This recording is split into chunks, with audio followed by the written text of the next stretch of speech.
Mr. Speaker, on this historic day, the House of Representatives opens its proceedings for the first time to televised coverage. I wish to congratulate you for your courage in making this possible, and the committee who has worked so hard under the leadership of Congressman Charles Rose to make this a reality. Television will change this institution, Mr. Speaker, just as it has changed the executive branch. But the good will far outweigh the bad. From this day forward, every member of this body must ask himself or herself how many Americans are listening to the debates which are made. When the House becomes comfortable with the changes brought by television coverage, the news media will be allowed to bring their own cameras into this chamber. In the meantime, there is no censorship. Every word is available for broadcast coverage, and journalists will be able to use and edit as they see fit. The solution for the lack of confidence in government, Mr. Speaker, is more open government at all levels. I hope, for example, that the leadership of the United States Senate will see this as a friendly challenge to begin to open their proceedings. Under the rules, the gentleman's time has expired. The marriage of this medium and our open debate has the potential, Mr. Speaker, to revitalize representative democracy. Lovers of Congress history probably know who that was and when that was said. That's right, it was Al Gore, March 19th, 1979. The Democratic congressman from Tennessee on the first day of live gavel-to-gavel television coverage of the floor of the U.S. House and the first day of C-SPAN. Now C-SPAN is marking its 45th anniversary, and in this podcast, the weekly returns to Congress for that first day of TV. Not to hear more about Congress on TV. After all, you political junkies probably have heard that Al Gore clip before. But to find out something new, what else was said in Congress that first day of live TV? March 19, 1979, Democrat Jimmy Carter is president. It's the 96th Congress, and Democrats control both chambers. The U.S. House is called to order at noon. It's day one of live House TV, and Al Gore gives the very first speech. In the Congressional record, his speech is titled, First Day of Televising of House Proceedings, a Historic Occasion.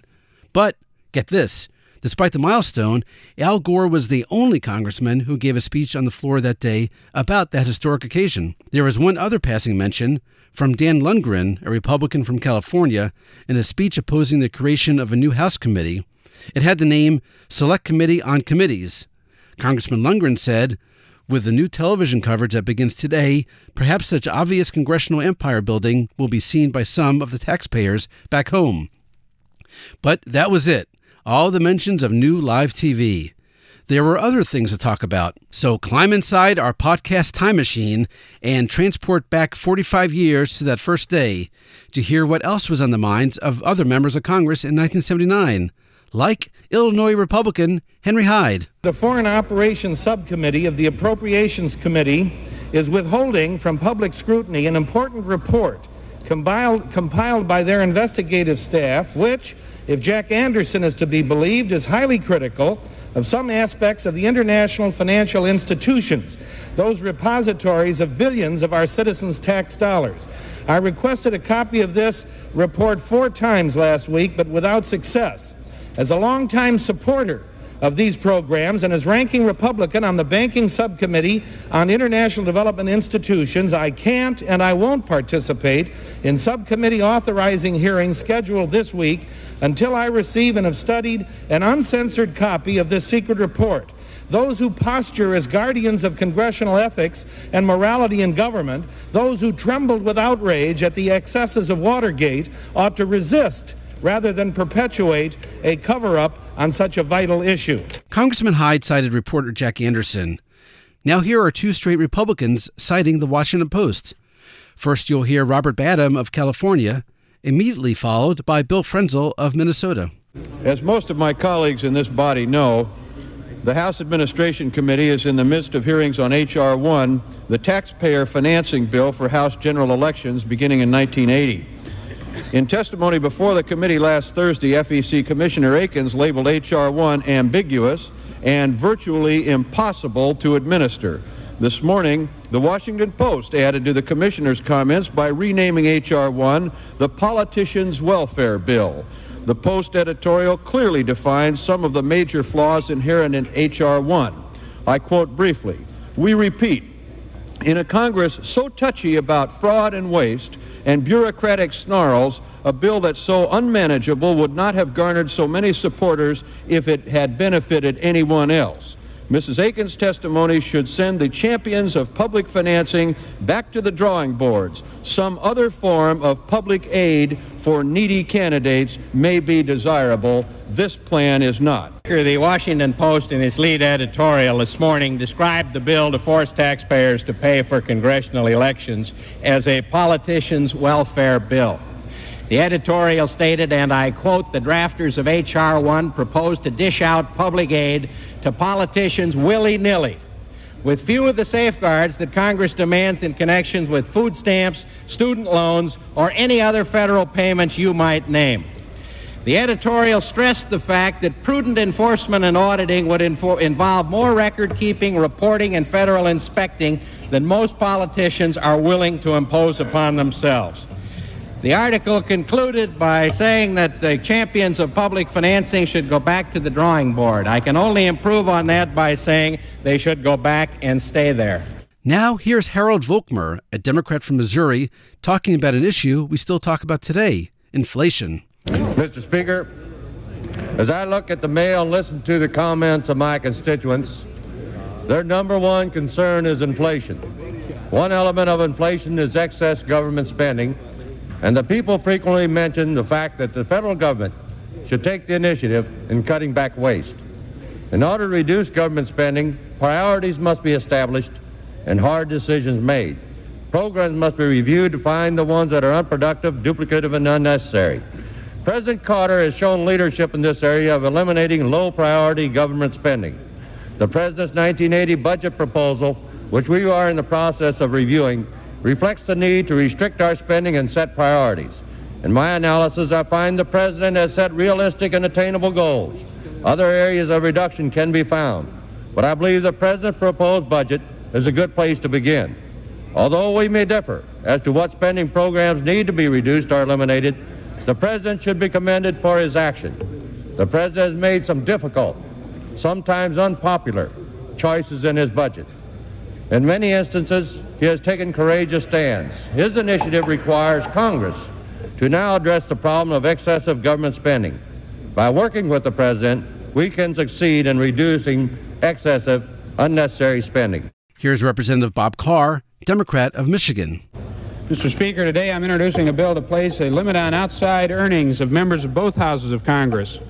The Senate's recent action to delay their outside earned income limit is a slap in the face of the public, and equally important, it's a slap in the face of those of us who believe all members of both houses are equal constitutional officers deserving equal pay.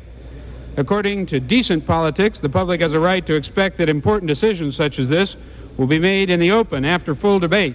The Senate's delay of the earned income limit was the opposite, a backdoor method of reversing a previously and publicly acclaimed decision. For these reasons, the bill I'm introducing today will apply the 15% salary limit on all outside income to all members of Congress, both houses. The bill contains some definitions and qualifications on this limit as the same as the current House rule. Mississippi Republican Trent Lott. Mr. Speaker, I have today introduced a bill which would give the responsibility of defining first-class mail back to Congress by defining the present regulations with minor changes. Let me emphasize that this bill does not seek in any way to repeal the private express statutes. The bill responds to a specific recommendation made by the Commission on Postal Service after its 6-month study of the United States Postal Service, and I quote, "The Commission recommends that Congress enact legislation defining the scope of the present private express statutes. The legislation should respond to the need of businesses for expedited delivery of extremely time-sensitive matter and to the public interest in maintaining a nationwide postal system. It is this Commission's view that exclusions from the private express statute should be based not merely on the content of mail, but also in recognition of service requirements which the Postal Service is not prepared to meet." And Earl Hutto, Democrat of Florida. Mr. Speaker, today I am introducing a bill to amend the Food Stamp Act of 1977 to allow deductions for certain medical and dental expenses and the computation of income for households which are composed entirely of persons who are 62 or older or who are recipients of benefits under Title 16 of the Social Security Act. Under old regulations, medical expenses not covered by Medicare and Medicaid could be deducted from the beneficiary's income to determine food stamp eligibility. The new regulations, which went into effect on March 1st, 1979, preclude the deduction of medical expenses. Not only in the 1st District of Florida, which I have the privilege of representing, but all over the nation, there are many elderly and disabled poor who have had their food stamps drastically reduced or eliminated. These people have been ravaged by inflation, by the soaring cost of medical and dental care, as well as costly housing. In many instances, these elderly and disabled must choose between dying from malnutrition or starvation because they cannot buy adequate food, or dying from not being able to purchase prescribed medicine. Lack of either will only compound their health problems, resulting in eventual death. I am certain that there are many here today who share my concern about the impact of the new food stamp regulations on the elderly, poor, and disabled, and I hope Congress will correct these ill effects. Thank you. And finally, the Republican leader from Illinois, Bob Michael. Mr. Speaker, this week our Appropriations Subcommittee on HEW will begin its hearings on elementary and secondary education, and as we approach these hearings, I hope we'll be considering the following. During the last dozen or so years, 50 billion federal tax dollars have gone to improve educational quality in elementary and secondary schools. The most recent surveys show that after an expenditure of 26 billion of these dollars on compensatory education, the best that can be said is that we should have cautious optimism about the ability of such funding to improve education. During the same period that federal aid has been expanding, so have federal regulations and paperwork and interference in every aspect of local schools. And during that period, we've seen declining test scores, violence in the schools, growing parental disenchantment, great inflation, and education union militancy. Is this what the American people have bought with their $50 billion? I think the time has come for the Congress to admit what the experts already have documented. Federal aid to education has not been all it was cracked up to be. And now, a bonus clip. We open with Congressman Al Gore, 1979, the first day of C-SPAN, talking about the first day of House TV. And you heard him say, I hope the leadership of the U.S. Senate will see this as a friendly challenge to begin to open its proceedings. Well, let's fast forward 7 years. The Senate meets Al Gore's challenge, June 2nd, 1986. The first day of live gavel-to-gavel coverage of the floor of the U.S. Senate, day one of C-SPAN 2. And here's Al Gore again, now as senator, and again on a first day of live TV. The senator will be recognized for 1 minute. The senator from Tennessee, Mr. Gore. Mr. President, Thomas Jefferson once wrote, "Our laws and institutions must move forward hand in hand with the progress of the human mind." 50 years ago, our executive branch began appearing on television. Today marks the first time when our legislative branch in its entirety will appear on that medium of communication through which most Americans get their information about what our government and our country does. The marriage of television and free debate in the Senate will be of benefit to the American citizens. It will bring changes in this institution. But whatever changes are due to the feeling that millions of Americans are paying attention to what goes on the floor of the Senate will, in the final analysis, be good and positive changes. By the way, at the beginning of the clip, you heard the presiding officer recognize Senator Gore. Who was that? He's still in office, Republican from Iowa, Chuck Grassley. And like Al Gore, Senator Grassley was a member of the House in 1979 when Live House TV began, which makes Chuck Grassley the only currently serving legislator who was in the House on day one of TV and in the Senate on day one of TV. And also serving in the Senate in 1986 when C-SPAN 2 began, current Republican leader Mitch McConnell. There is no one left serving in the U.S. House from that first day of C-SPAN in 1979. That's it for this episode of C-SPAN's The Weekly. A reminder, you could do your own searches in the C-SPAN video library. You can even look up March 19, 1979, the first day the House was live on TV, the first day of C-SPAN. And here's a neat trick. Watch the opening video and count how many speakers wore three-piece suits. At one point, 4 in a row. That's right, 4 straight members of Congress wearing vests. No doubt you'll find yourself saying about 1979 C-SPAN and 2024 C-SPAN, the vest is yet to come. For now, 45 years later, thanks for still watching, thanks for now listening, and happy searching.